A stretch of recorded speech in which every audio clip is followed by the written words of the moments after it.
Take your dealership to the next level with over 6,800 on-air interviews with dealer and industry leaders. CBT News, dealers' most trusted source for news, content, and analysis. Welcome to CBT News with Cheyenne Malone. Well, happy Friday to you. Welcome back to CBT News. I'm Cheyenne Malone. Here's a look at today's top stories. During the Republican National Convention, presidential nominee Donald Trump called for the firing of United Auto Worker leader Shawn Fain, intensifying their ongoing feud. Trump criticized the UAW for allowing China to build auto plants in Mexico and sell vehicles in the U.S., suggesting that Fain should be dismissed and urging all auto workers to vote for him. Trump also reiterated his vow to end electric vehicle mandates if elected and proposed imposing significant tariffs on Chinese-made cars assembled in Mexico, aiming to make them unsellable in the U.S. Despite the Biden administration's prompting policies to boost electric vehicle production, Trump's comments reflect his ongoing opposition to such mandates. According to industry data released yesterday, registration of Tesla cars in California dropped 24% from April to June, marking the third consecutive quarter of declining sales in this crucial market. High interest rates and increased competition from less expensive hybrid cars have softened demand for electric vehicles. Additionally, potential buyers are reportedly deterred by CEO Elon Musk's polarizing persona and political endorsements, particularly in liberal states like California, representing 10% of Tesla's global deliveries. The California New Car Dealer Association reported Tesla's registrations fell to about 52,000 vehicles in the second quarter, while the broader battery EV market slipped 1.3% and hybrid vehicle sales surged 22%. Despite the Model Y remaining the best-selling model in the States, Tesla's market share for the vehicle fell to 53.4% from 64.6% year over year. The U.S. Supreme Court's recent 6-3 decision to overturn the 1984 Chevron Doctrine, which required courts to defer to federal agency expertise on ambiguous statutes, significantly reduces the power of agencies like the EPA and NHTSA. This ruling will prompt increased litigation against regulatory actions, especially in environmental, tech, and health policy areas. However, automotive regulators might fare better due to their history of industry compromises and specific statutory directives. Despite the court's shift of power towards the judiciary, experts believe that automotive regulation, particularly involving CAFE standards and tailpipe emissions, may be less impacted due to their reliance on concrete vehicle capabilities and less ambiguous statutes like the Energy Policy and Conservation Act. Nonetheless, the EPA's broad authority under the Clean Air Act could face challenges, especially as recent automotive regulations have already seen industry pushback and subsequent easing by the agencies. Consumers looking to benefit from the $7,500 federal EV tax credit have an alternative to purchasing a new electric vehicle. They can lease one. The Inflation Reduction Act, signed by President Joe Biden in 2022, provides this tax break through the, quote, Qualified Commercial Clean Vehicles Tax Credit for leases, which is more accessible than the credit for buyers of new EVs. This leasing loophole has significantly boosted EV leasing, with 35% of new EVs leased in the first quarter of 2024, up from 12% in 2023.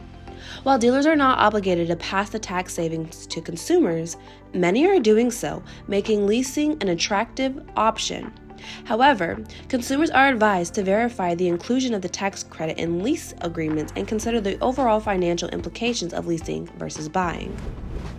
Don't go anywhere. We'll be right back with David Kadavi, author, speaker, and podcaster, to discuss key takeaways from his latest novel, Mind Management, Not Time Management.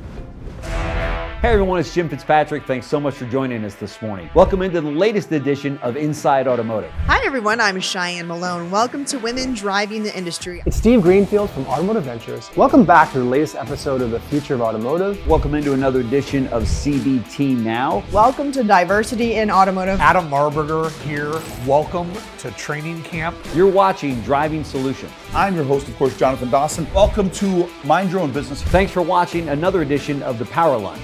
welcome back to CBT News. Hey, welcome everybody. I'm Jen Suzuki with Loyalty-Based Sales Strategies. Hi everyone, thanks for joining us for another edition of the Executive Profile. Hey there, Colin Carasquillo here, host of Marketing Matters. And you can watch that exclusively on cbtnews.com.